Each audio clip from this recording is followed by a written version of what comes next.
Rádio Bruna FM, vamos começar o nosso dia gostoso de sexta-feira, enfim, sexta-feira, hein, galera?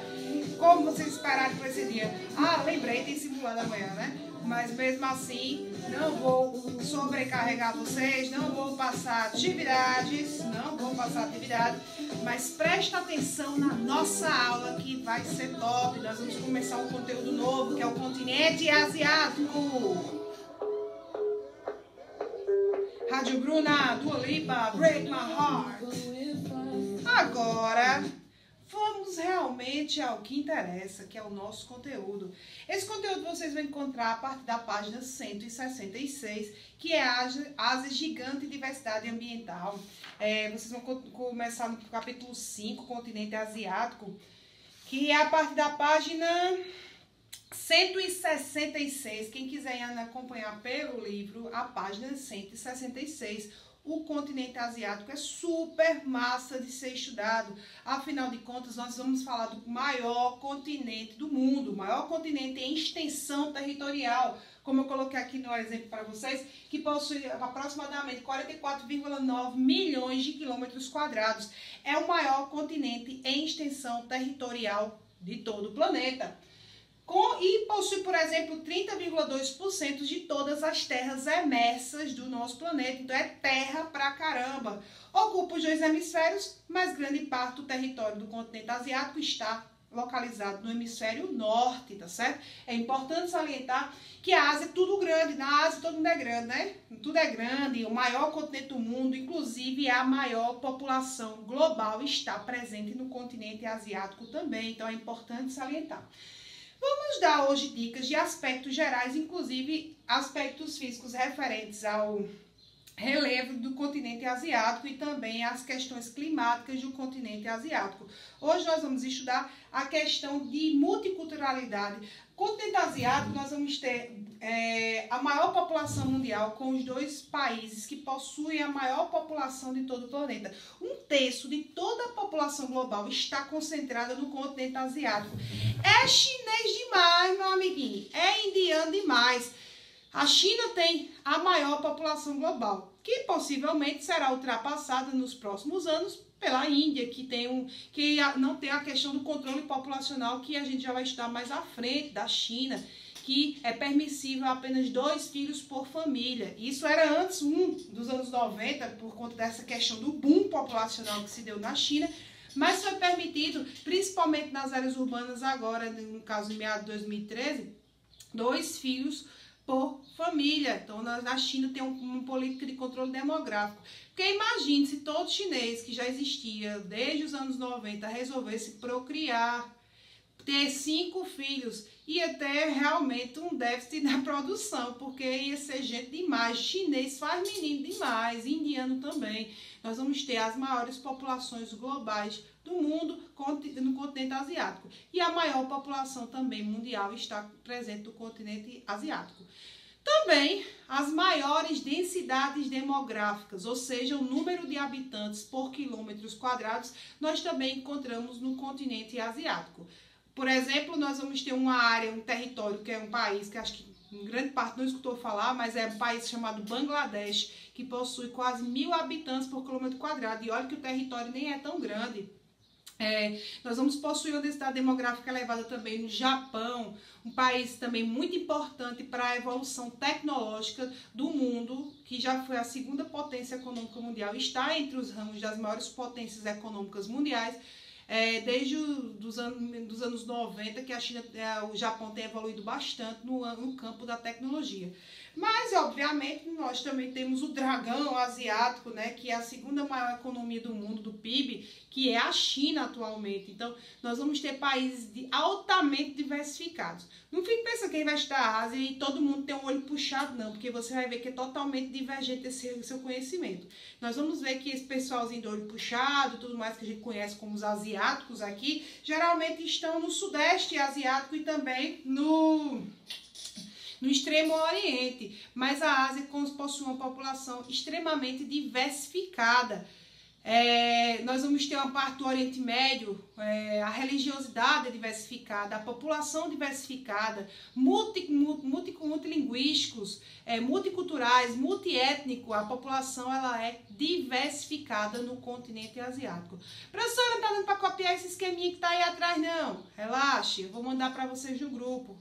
Então tudo certo, nada errado, tá certo? Não vou passar a atividade, mas é importante esses esquemas, porque eles podem servir bastante para vocês realizarem os exercícios e também, possivelmente, as atividades avaliativas, tá certo? Então, por isso que eu vou mandar para vocês copiarem no caderno, mas nem precisa me mandar, tá certo? É só por questão de aprendizagem mesmo. É sempre importante fazer anotações da nossa aula topper. Então, ó, coloquei para vocês aqui no esquema que a Ásia ela é multicultural. Por que a Ásia ela é multicultural? Porque nós vamos possuir diversas culturas apenas em um continente só. Nós vamos ter diversidade cultural, principalmente no que diz religiões, no que diz respeito a danças, a várias etnias que compuseram o continente asiático. Antigas civilizações asiáticas, a gente fala muito da civilização, quando a gente falou de Europa, logo atrás, no nosso antigo conteúdo, nós falamos muito da questão do greco-romano, das civilizações greco-romanas, mas as civilizações asiáticas são tão ou mais antigas do que as greco-romanas. Por exemplo, a civilização que compôs a China, o Japão, que é da civilização chamada cínica. Cínica não é de que acabar é cínico não, né? Aquela galera que é cara de santo, né? Cínico, pessoa que só... Todo mundo sabe o que é cínico. Não, mas a civilização cínica é a civilização que compôs aquela etnia de olho puxado, pele amarela, tudo mais. E também diversidades religiosas. Grande parte das religiões que nós possuímos no mundo ocidental surgiram no continente asiático. Até propriamente a grande influência religiosa do cristianismo. Até porque você sabe, né, que o cristianismo surgiu no continente asiático, especificamente no Oriente Médio. Jesus Cristo era asiático, Oriente Médio, região do Oriente Médio. Então o cristianismo ele surgiu na Ásia. O budismo, o islamismo, o taoísmo, que a gente vai estudar mais à frente, as religiões asiáticas, deram uma multiculturalidade ao continente asiático inimaginável, viu? A Ásia é um continente gigantesco, então, consequentemente, nós vamos ter um longo caminho de estudos pela frente, estudando todas as etnias, os países, de uma maneira geral, do continente asiático. Então, é top estudar o continente asiático, porque nós vamos ter diversidades religiosas que, inclusive, nós vamos trabalhar bastante. Não vamos debater religiões, mas nós vamos conhecer as religiões asiáticas, né? Que são bem peculiares, algumas peculiares e outras bem conhecidas por nossa população.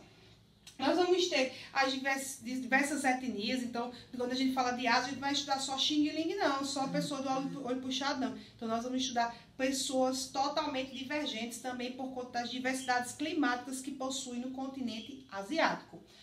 Nós vamos ter diversas tradições, o pessoal do continente asiático, em sua maioria, é altamente tradicionalista. Então, por isso que você observa que o povo da Ásia ela não é muito mestiço como o povo brasileiro, como o povo francês, né, que a gente está agora no continente europeu. Nós vamos ter uma tradição muito própria das antigas civilizações. Então, você observa que cada região ela não tem muitas misturas raciais, apesar de cada país asiático, ele possui suas peculiaridades, suas culturas, seus traços, suas heranças culturais, beleza?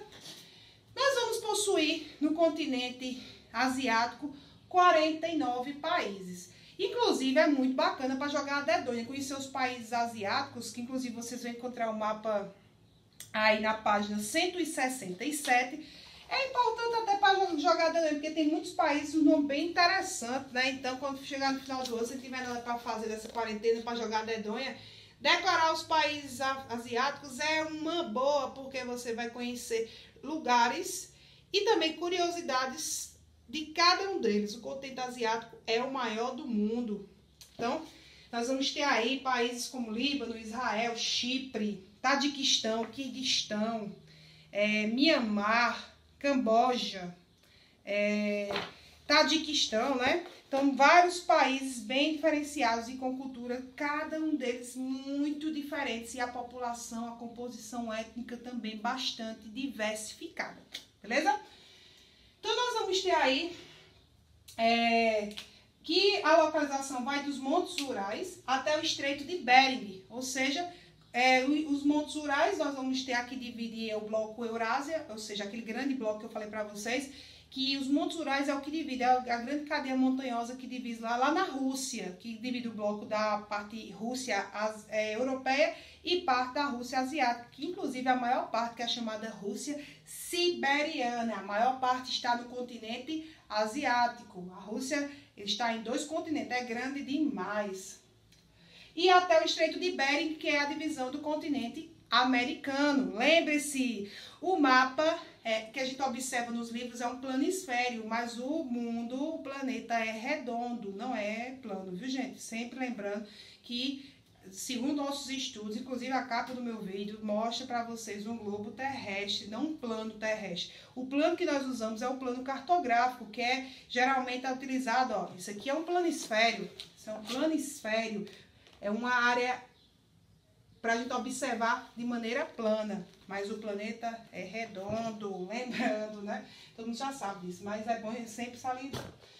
Nós vamos ter a maior diversidade ambiental do mundo por conta também das faixas territoriais, cortadas principalmente por Oceano Pacífico e Oceano Índico e Glacial Ártico. É cortado por 3 oceanos, o Pacífico, o Índico e o Glacial Ártico, o continente asiático.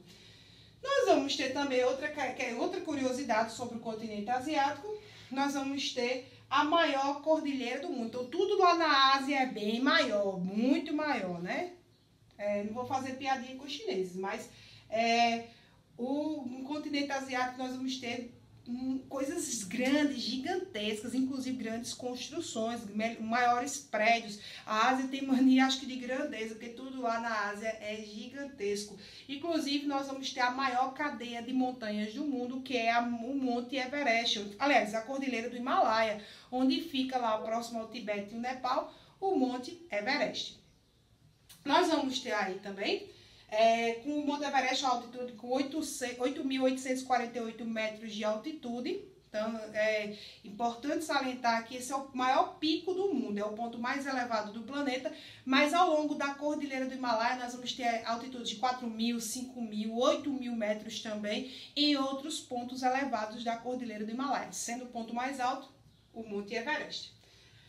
Vou colocar aqui para vocês a questão dos aspectos físicos do continente asiático. Nós vamos ter vastas regiões polares que estão ao longo da Sibéria e regiões que predominam, por exemplo, tundra e taiga. Parece uma dupla sertaneja, né? Tundra e taiga. Mas, na verdade, são 2 formações vegetais importantíssimas aí na região siberiana. São as áreas mais frias do continente asiático, que ficam nessa porção aí norte, próxima aí ao Oceano Glacial Ártico, as temperaturas mais frias do continente asiático. Então, nós vamos ter aí a questão da Rússia siberiana, onde tem a predominância de vegetação do tipo tundra e taiga. Tundra é a vegetação de gramíneas e líquens que predominam nas áreas de extremo frio. São vegetações rasteiras e que se adaptam às temperaturas de gelo e neve, a tundra. E a taiga, que é também chamada de floresta boreal ou floresta de coníferas, elas se adaptam também às temperaturas mais frias. É tipo aqueles pinheiros de árvore de Natal que eu já comentei com vocês em nossas aulas, tá certo? Então, é chamado de taiga, ou floresta boreal, ou também floresta de coníferas. Nós vamos ter uma área de planície bem importante a gente estudar, são as grandes planícies centrais, onde predomina o clima tropical e seco. Vocês podem encontrar aí, já podem ir acompanhando no livro de vocês, os aspectos físicos na página 168, tá certo? Aí nós vamos ter as diversidades aí de vegetação logo na página 168 no mapa. Nós vamos ter a vegetação do tipo de tundra, onde predomina a vegetação de tundra, principalmente no norte da Ásia, a floresta de coníferas, a da taiga, que é aqui também nessa porção do continente asiático. Nós vamos ter a floresta temperada subtropical, que predomina nessa região mais próximas aí ao Oceano Pacífico, as pradarias ou estepes, que predominam na região central da Ásia e também no Oriente Médio, os desertos, que também predominam no Oriente Médio, na porção central e no Sudeste Asiático, as savanas, que predominam aqui, ó, principalmente próximo ao Oceano Índico, uma região de temperaturas mais elevadas, e as vegetações de altitudes próximas da Cordilheira do Himalaia, entre o Tibete e o Nepal, tá certo? Então, aqui vale a pena salientar, tá certo? E nós vamos ter as vegetações e as áreas cultivadas. Principalmente é importante a gente lembrar que a Ásia é o maior produtor de arroz do mundo. Então, chinês come arroz com força, né? Vocês já notaram isso aí. Mas é porque também na Ásia é o maior produtor de risicultura. Inclusive, a gente vai estudar muitos sistemas de irrigação muito importantes no continente asiático, que vale a pena, como exemplo, que são chamadas agriculturas de terraços, que geralmente algumas áreas do continente asiático nem são tão propícias para o cultivo, mas são, no caso, a agricultura mais modernizada e são até em cima de uma montanha, que é chamada de agricultura de terraceamento, principalmente do cultivo do arroz. Aí, no livro de vocês também, nós vamos ter na página 179, ao norte estão as baixas regiões polares, a Sibéria, o norte da Mongólia e as grandes altitudes do Himalaia e Tibete, tá certo? É uma região que faz parte da China, o Tibete, onde as temperaturas são muito baixas em virtude da penetração de massas de ar polares de altitudes respectivamente. O clima é frio e seco, deixando o solo recoberto pela neve durante a maior parte do ano. Então, é onde predomina, que eu falei para vocês, a tundra e a taiga, beleza? Nós vamos ter também, nas grandes planícies centrais, o predomínio de climas tropicais, os climas tropicais também nas grandes planícies centrais, como eu coloquei no esqueminha para vocês. O clima tropical, característico seco, e o temperado continental, que são invernos frios e secos também. E também o predomínio de estepes. Estepes, que são vegetações rasteiras do tipo de gramíneas, inclusive utilizado para o quê? Para a criação de gado. Essas áreas de estepes são bem importantes para a criação de animais. Já partindo um pouquinho para esse outro lado, que eu coloquei no esqueminha de vocês, coloquei para vocês os grandes desertos, que inclusive vocês vão encontrar na página 170, desertos e os semidesertos. O maior deserto do Oriente, que fica principalmente no Oriente Médio, nós vamos ter o Taklamakan e o deserto de Gobi. Inclusive, vocês podem fazer a leitura da página 170. Nós vamos ter aí, ó, espalhados pela região do Oriente Médio, Paquistão e a Ásia Central do Norte, da China e da Mongólia. Áreas desérticas do Oriente Médio são resultados das massas de ar secas provenientes da região do Saara. Então, as massas de ar que são provenientes, que levam às temperaturas mais elevadas do continente asiático, vêm da onde? Do deserto do Saara, que fica no continente africano.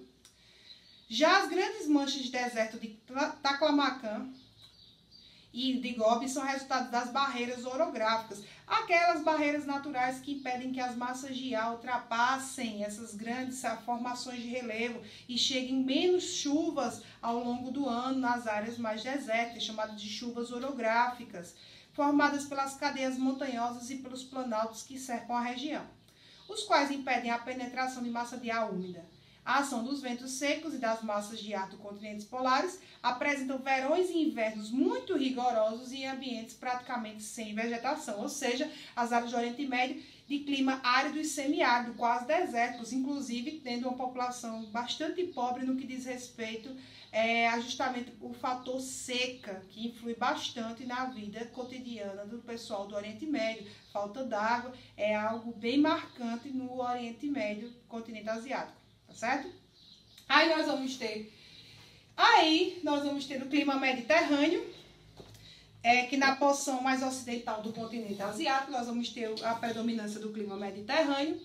E nós vamos ter no clima mediterrâneo, o inverno é chuvoso, bem característico do Mediterrâneo, e o verão é mais seco. Então, é bem característico dessas temperaturas de clima mediterrâneo. E temperaturas elevadas, principalmente nos verões do clima mediterrâneo. Essa região é por conta da questão de ser banhada pelo mar Mediterrâneo, onde já está dizendo. Então, o clima mediterrâneo é comum no norte do Irã, no Turcomenistão, que é na Síria, em Israel e na Turquia. Nós vamos ter a predominância, no caso, do clima mediterrâneo nessas áreas. E nós vamos ter as formações vegetais, assim, formações vegetais distintas, mediterrânea, ao longo do mar Mediterrâneo, os estepes ao sul do mar Cáspio. Aí vocês vão ter a vegetação mediterrânea, aí na página 170 de vocês. E um climograma informando que os índices de chuvas aí em Istambul, na Turquia. Esse é o climograma, esse gráfico aí mostra, por exemplo, a diversidade de chuvas que existem na região.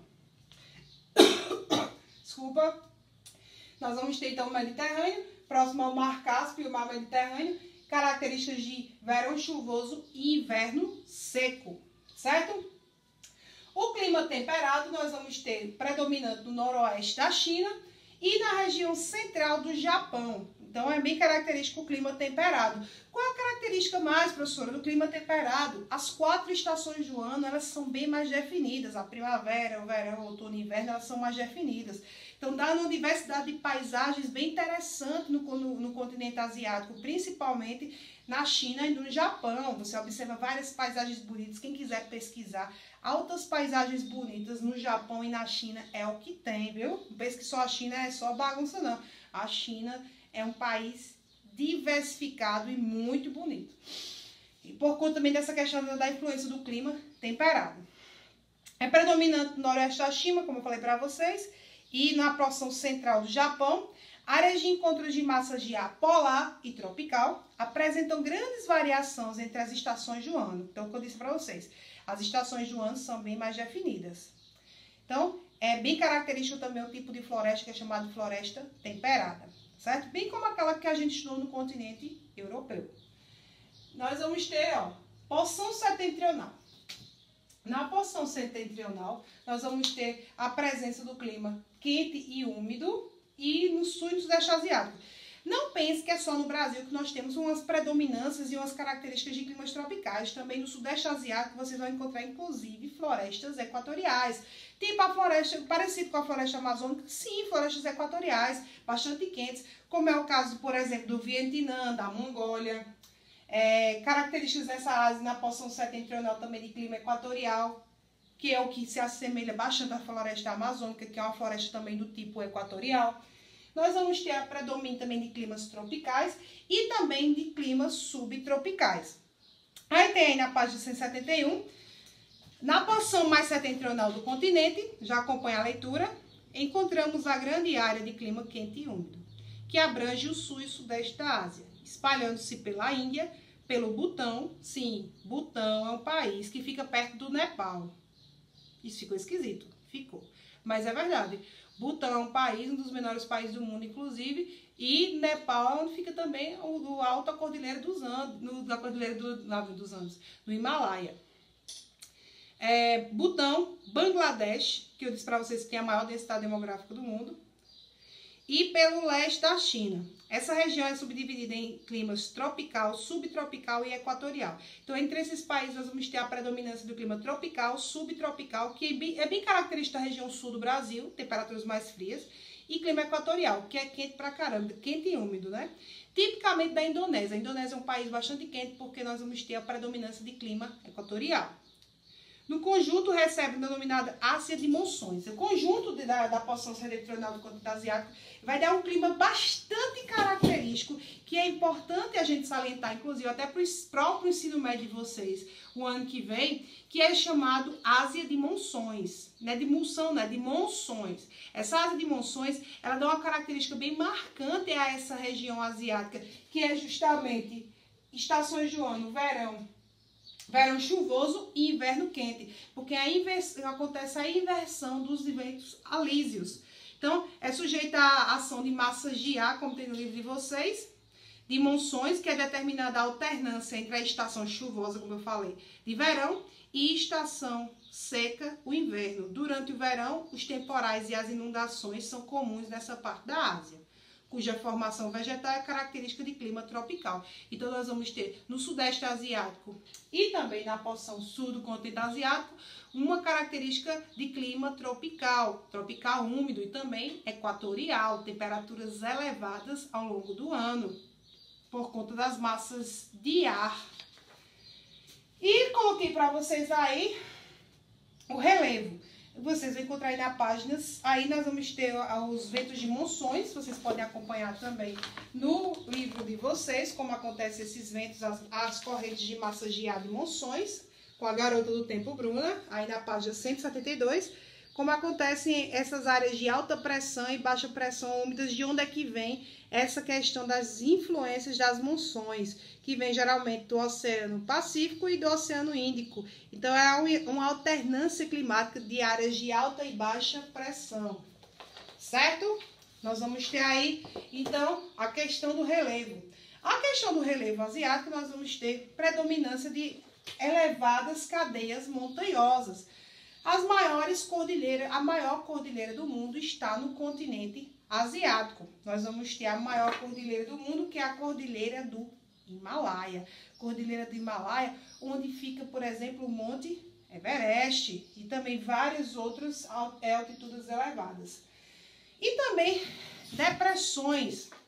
As maiores depressões do mundo também estão no continente asiático, como é o caso do Mar Morto e o Mar de Aral, que a gente vai estudar bem detalhadamente, tá certo?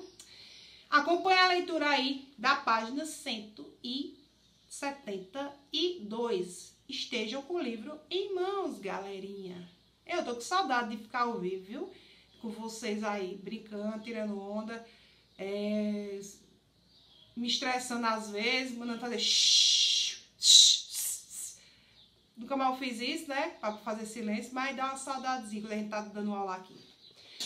Na Ásia, é comum a presença de modelados relevos completamente diferentes, próximos uns dos outros, montando um excêntrico quebra-cabeças, constituído pelas mais altas cadeias de montanhas do planeta, ao lado das mais profundas depressões, além de extensas planícies. O continente asiático, nós vamos ter também áreas de planícies no continente asiático, ao mesmo tempo altas cadeias de montanha e também extensas depressões, tá certo? É predominante, então, 3 formas de relevo: os planaltos, as planícies e as depressões. O continente asiático é rico em áreas montanhosas, das quais se destacam os Montes Urais, como eu já falei para vocês, que é o que divide o bloco Eurásia, que separam a Ásia da Europa, também podendo citar os Montes Zagros, que estão no oeste do Irã, a cadeia do Cáucaso, entre a Rússia e a Geórgia, e o Azerbaijão, o Indo-Kush, que localizado entre a Índia e o Paquistão, e a cadeia do Himalaia, maior conjunto montanhoso do planeta, que se estende por terras do sul da China, da Índia, Bangladesh, Nepal e Mianmar, que eu também coloquei no esquema, onde está o Monte Everest com 8.848 metros de altitude. Aí tem aí na página 172 também algumas informações sobre o Monte Everest, que falei para vocês que é 8.848 metros de altitude e localizado, aí no caso, aí tem a história um pouquinho de como foi localizado. Aí nós vamos ter na página 173 o mapa físico do continente asiático. Nós vamos ter as porções acima de 2.000 metros, em um cor mais forte, né? Aí próximo ao Himalaia, como por exemplo altitudes como o Monte Dhaulagiri, que tem 8.172 metros, vizinho ao Monte Everest, aí, ó. As áreas de planícies, a planície da Sibéria, as planícies são lembrando que as áreas de planície estão às margens dos rios ou também banhadas pelos oceanos, tá certo? E também nós vamos ter as depressões, como do Mar de Aral e também a depressão absoluta, que é chamada de Mar Morto. Já viram em Israel? Bem característico o Mar Morto. Mar Morto é um mar, o nome já está falando, obviamente.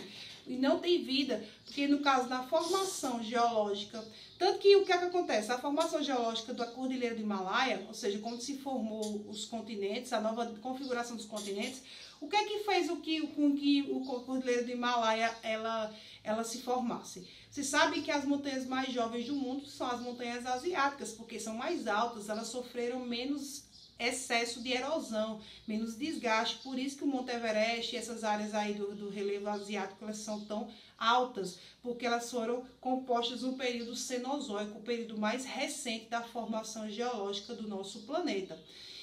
E, obviamente, também nessa conjunção continental, o mar, no caso o Mar Morto, ele ficou numa região onde não tinha encontro com outros mares, por isso que ele é um mar morto, ele é no caso um mar de depressão, é um mar de depressão, ele fica a uma área bem abaixo do nível do mar, por isso que é chamado uma depressão absoluta, uma área bem abaixo do nível do mar. Então, consequentemente, nós vamos ter sem encontro com outras águas. E o Mar Morto, ele tem um índice de salinidade elevado, tanto que é bem comum no Mar Morto. Deixa eu mostrar aqui para vocês, rapidinho aqui no Google, vou dar um Google. Mar Morto. Sim, aqui nós vamos ter as informações do Mar Morto e algumas imagens do Mar Morto. É bem comum o povo, quando vai pro Mar Morto, tirar uma foto assim, com um livro. É um dos cartões postais. Por quê? Porque as pessoas, elas boiam, porque a densidade da água, por conta do índice de salinidade da água, é elevado. Então, consequente, o Mar Morto, ele tem um índice de salinidade elevado. Por isso que as pessoas, quando vão no Mar Morto, ó, geralmente elas ficam boiando aí. Não pode passar o dia todo dentro d'água, como a gente, para vocês passarem em Jacumã. Não pode, não. Porque o índice de salinidade ele é elevado. Tanto que tem até um teste, acho que, deixa eu ver se eu acho para vocês. Com um vestido de noiva no Mar Morto. Vestido de noiva do Mar Morto. Espera aí que eu vou mostrar para vocês. O Google é espetacular. O Google é espetacular. Vamos lá. Vamos ver as imagens aqui. Vestido de noiva do Mar Morto.